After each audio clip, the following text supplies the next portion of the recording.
Hello everyone and welcome to my channel Review Information. In this video I will show you how to turn columns into rows in Microsoft Excel. Let's see how to do this.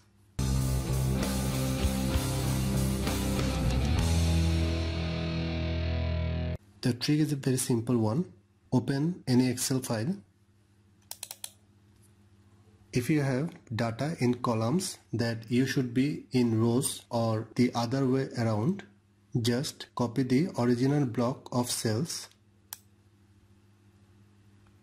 press the Ctrl+C to copy, then right click on the destination cell and choose Paste Special, then select the Transpose option. Click OK.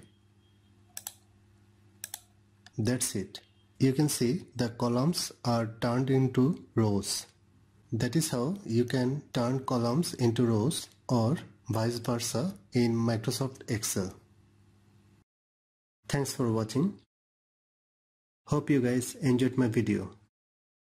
Please subscribe my channel for more videos. Goodbye.